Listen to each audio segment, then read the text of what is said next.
Saludos cordiales, licenciada. Nuestro grupo ha escogido el tema 2, que son los recursos retóricos. A continuación, mi compañera Nicole. Como subtema 1 tenemos los refranes. ¿Qué son los refranes? Un refrán es una expresión o frase que se lo ha ido utilizando a lo largo del tiempo y se ha hecho popular, convirtiéndose ciertamente en una parte de la cultura o tradición de un país o de una lengua, porque lo repetimos sin modificarlo, es decir, no cambiamos su significado. Como por ejemplo, al que madruga, Dios le ayuda, o perro que ladra, no muerde. Como otro punto es que son basados en hechos reales. Los refranes no solo son de uso popular, sino que además nacen de las experiencias de la vida misma. Esto hace que sean tan acogidos por el público, debido a que, como mencionamos anteriormente, reflejan las facetas de la vida o las experiencias de las personas. Como otro punto tenemos su lenguaje es sencillo y rítmico. Por lo general, el refrán está compuesto por palabras sencillas o de fácil comprensión, ya que son similares a versos, poemas o canciones. Como otro punto también tenemos que es de carácter sentencioso. Generalmente forman parte de un consejo, advertencia o funcionan también como una opinión definitiva sobre un asunto. Otro punto también tenemos es que son anónimos. Al ser parte del patrimonio lingüístico de los pueblos, los refranes casi siempre son de carácter anónimo, es decir, que se desconoce su autor, ya que el uso de muchos de ellos se extiende hasta cientos de años atrás y no hay rastro de las personas que lo inventaron. Por último, tenemos que es una función reflexiva. Esto es una de las características principales de los refranes, ya que su carácter es reflexivo y moralizador. Esto significa que dentro de cada uno de los refranes hay una manifestación de sabiduría o de un conocimiento moral. Es decir, que va mucho más allá de una simple expresión del habla. A continuación, mi compañera.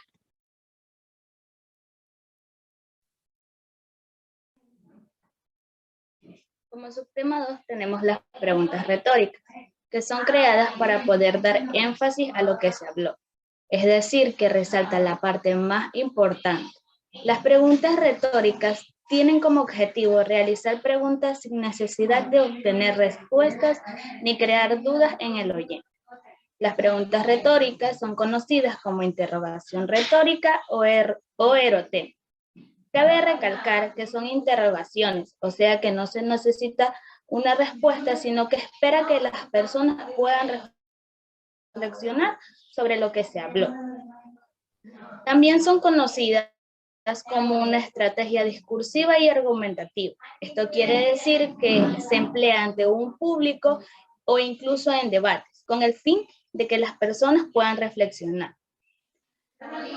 Un ejemplo de las preguntas retóricas podría ser: ¿cuántas veces tengo que repetirte que hagas tu tarea? Como se menciona, estas se utilizan día a día. A continuación.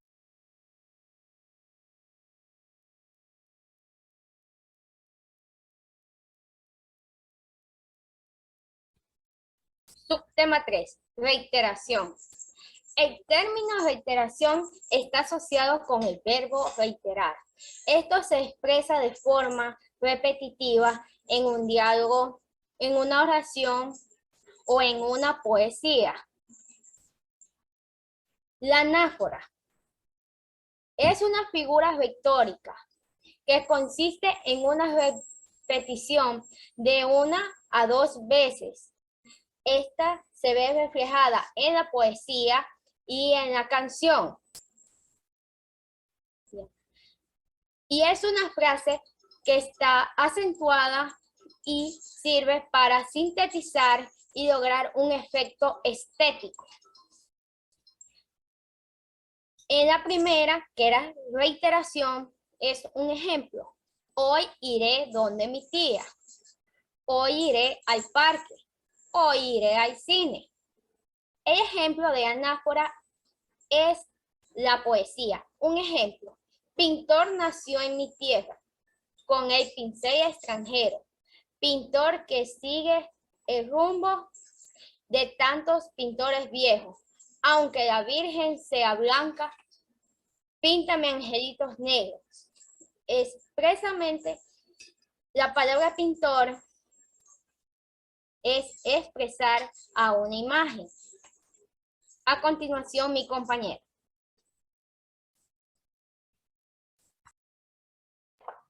Subtema 4, conectores.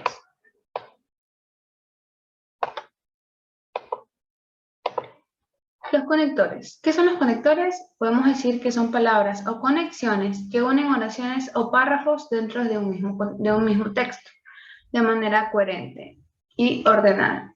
Existen dos tipos de conectores que son los simples y son los compuestos. Los compuestos son que están conformados entre dos o más palabras, en cambio los simples simplemente están conformados con una sola palabra.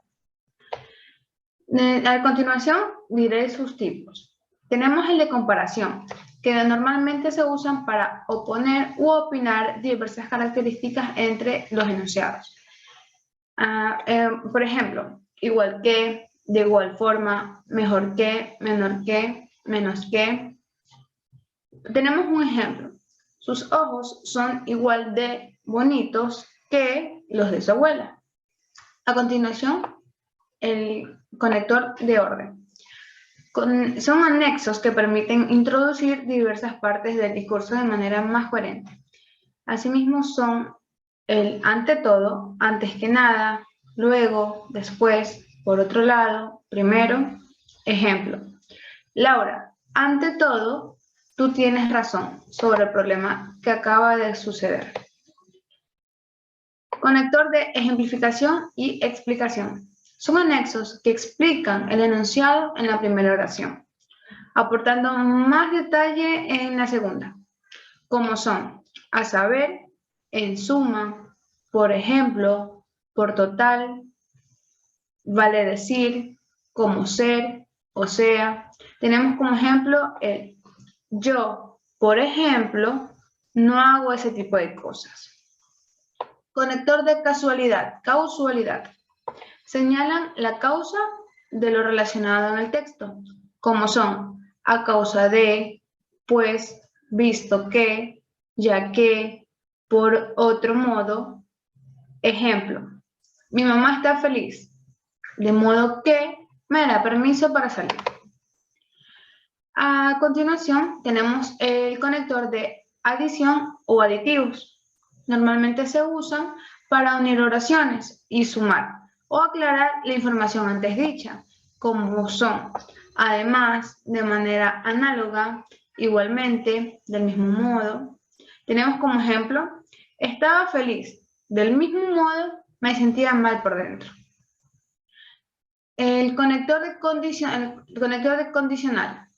Son nexos que sirven para condicionar un concepto en relación con otro, como son, a menos que, siempre que, sí, asumiendo que, suponiendo que.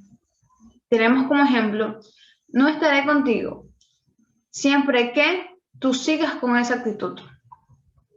También tenemos el conector de finalidad. Son nexos que se utilizan para acusar una conexión entre una oración principal y su otra subordinada. Claro, expresando una finalidad, o sea, el fin. Como son, a fin de, para, de tal forma, de modo que, con el objeto. Tenemos como ejemplo, mejoré mis calificaciones con el fin de tener mi permiso a la fiesta. Conector de consecuencia. Son nexos encargados de unir palabras para expresar una relación en una causa o efecto entre las oraciones, como son, a consecuencia de, por esa razón, así, por eso, entonces, por ende, luego. Tenemos como ejemplo, por ende, tu actitud debe mejorar si tú quieres ese permiso. Conector de conclusión. Se utiliza para finalizar y simplificar el tema del que se trata. Tenemos como el así, por ende, luego, por lo tanto, entonces, para concluir o para finalizar. Tenemos como ejemplo, estaba en lo correcto, por ende, tú te equivocaste. Conector de énfasis. Se utiliza para llamar la atención sobre la idea y darle importancia a una idea. Claro, resaltando la idea que nosotros queremos dar a conocer. Como son, en efecto, obviamente, lo que es peor, ciertamente, sin duda.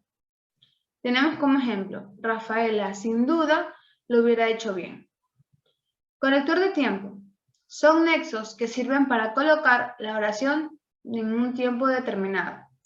Tenemos a la vez, enseguida, hoy, entonces, más adelante, en esa época, cuando, por ejemplo, la película terminará más tarde de lo pensado. O ella terminó enseguida y tú no. Gracias por su atención.